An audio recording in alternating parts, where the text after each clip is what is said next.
सुरुवातीला ज्यावेळेस मी सस्पेंड झालो, ज्यावेळेस मी बाहेर पडलो घरातून, त्यावेळेस माझ्याजवळ एक रुपयाही नव्हता खिशातून. मी असाच राग घरातून बाहेर पडलो. परंतु त्यावेळेस मला खऱ्या अर्थाने मराठा समाजाने मदत केली सोशल मीडियाच्या माध्यमातून. असा बाकी मला कोणाचा सपोर्टच नव्हता ना, म्हणूनच मी आज यांना सपोर्ट करतोय. आणि मी शेवटपर्यंत मराठा आरक्षण जोपर्यंत भेटत नाही तोपर्यंत माझा हा सपोर्ट पाठिंबा चालूच राहणार. आणि आज मी लगेचच मी अजून माझ्या घरात गणपती सुद्धा बसवला नाही.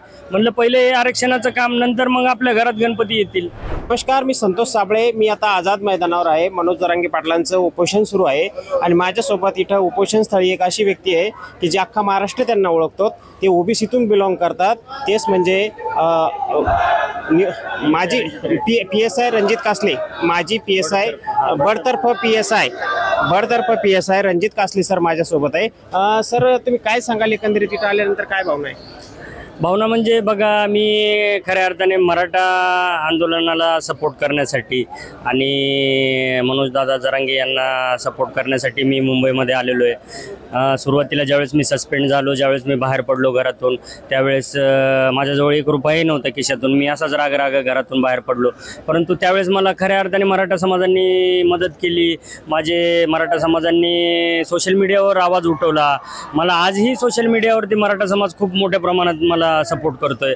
तर माझं एक उत्तरदायित्व आणि त्याचप्रमाणे मराठा समाजाला खरोखरच गरज आहे. एक 60% 70% लोकांना माझं मत आहे की बाकी 30-40% लोक धनदांडगे आहेत, उद्योजक आहेत, डॉक्टर, वकील, मराठा, त्यांना गरज नाही आरक्षणाची. पण जे माझा हा समाज इथं आलेला 60-70% गरीब समाज आहे, तो जरी मराठा असेल, पाटील असेल, तरी त्यांची परिस्थिती हालाकीची आहे. त्यांनाही वाटतं की आरक्षणातून नोकरी मिळावी, आरक्षणाचा फायदा व्हावा.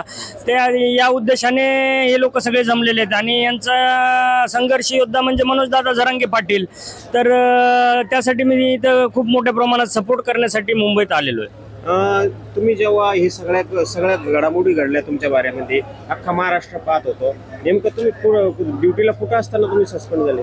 मी बघा, बीडला सायबर क्राईमला होतो. मी बीड सायबर पोलीस स्टेशनला, आणि त्या ठिकाणी सस्पेंड झालो मी. नेमकं काय कारण होतं सस्पेंड करायला? सस्पेंडचं कारण म्हणजे काय तक्रारदार वगैरे काय माझ्या विरोधात नव्हते, पण माझा एक मित्र होता बिल्डर सुरतचा, आणि त्याचे माझे घरगुती संबंध होते. आणि त्याच्या मुलासोबत माझं थोडंसं म्हणजे हे झालं, बिनसलं होतं. त्या कारणावरून त्या बिल्डरच्या बायकोची इच्छा होती की मला 12 तासात सस्पेंड करावं. मग ते बिल्डरचे आणि आपले माननीय निखिल गुप्ता ADG यांचे संबंध आहेत, म्हणजे व्यवसायी भागीदारी आहे. तर त्यांनी लगेचच मला निखिल गुप्ता साहेबांनी त्यावेळेस मला सस्पेंड केलं, बिल्डरच्या बायकोच्या इच्छेसाठी. अच्छा. तर तुम्ही सस्पेंड झाले, त्याच्यानंतर तुमचे सोशल मीडियावर प्रचंड व्हिडिओ व्हायरल झाले. हो. आणि त्याच्यामध्ये सर्वात जास्त सपोर्ट कोणी केला तुम्हाला? याच मराठा समाजांनी केला मला सोशल मीडियाच्या माध्यमातून. असा बाकी मला कोणाचा सपोर्टच नव्हता ना, म्हणूनच मी आज यांना सपोर्ट करतोय. आणि मी शेवटपर्यंत मराठा आरक्षण जोपर्यंत भेटत नाही तोपर्यंत माझा हा सपोर्ट पाठिंबा चालूच राहणार. मी माझे सगळे कामधंदे सोडून दिल्लीवरून 2 दिवसाखाली इथं आलो जेव्हा समजलं मला. आणि आज मी लगेचच मी अजून माझ्या घरात गणपती सुद्धा बसवला नाही. म्हणलं पहिले आरक्षणाचं काम, नंतर मग आपल्या घरात गणपती येतील. तर आता एकंदरीत सरकारनं दखल घेतली नाही.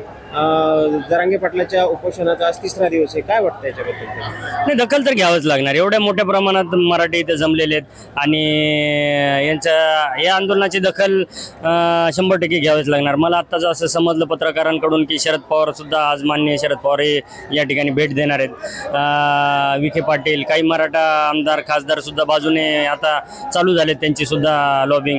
तर यामध्ये नक्कीच यश मिळणार आहे. म्हणजे उशीर लागेल, वेळ लागेल, 8 दिवस 15 दिवस, पण मनोजदादाच्या या लढ्याला 100% यश मिळणार आहे. तर हे होते सस्पेंड असलेले, आपल्या सेवेतून त्यांना काहीतरी कारणास्तव बडतर्फ केलेले आहे, PSI रणजित कासले होते. त्यांच्याशी आपण संवाद साधलेला आहे. आपण लेट्सअप मराठीच्या माध्यमातून मनोज जरांगे पाटील यांचं आंदोलन कव्हर करतोय, आणि प्रत्येक आंदोलनाची प्रत्येक अपडेट आपण लेट्सअपच्या माध्यमातून देत आहोत. लेट्सअप मराठीसाठी संतोष साबळे, मुंबई. सोशल मीडियाच्या भाऊ गर्दीत विश्वासार्हतेने चकाकणारे नाव म्हणजे लेट्सअप मराठी. सगळ्यांना, सगळ्या नागरिकांना ती स्पीच, ती लेट्सअप वरील मुलाखती म्हणजे विचारांचा खजिना. त्यानंतरच्या निवडणुकीमध्ये मला सोडून गेले. बातम्या केवळ वस्तुस्थिती सांगणाऱ्या, न प्रोपोगंडा, फक्त जनतेचा अजेंडा। क्योंकि आने वाला कल जाने वाला है, जाने वाला कल आने वाला है। राजकारण, मनोरंजन असो की क्रीडा क्षेत्र, महाराष्ट्राची स्पंदने संवेदनशीलतेने टिपणारे माध्यम म्हणजे लेट्सअप मराठी। जगासोबत एक पाऊल पुढे राहण्यासाठी लेट्सअपचे ॲप, सोशल मीडिया आणि वेबसाईट सोबत कनेक्टेड रहा।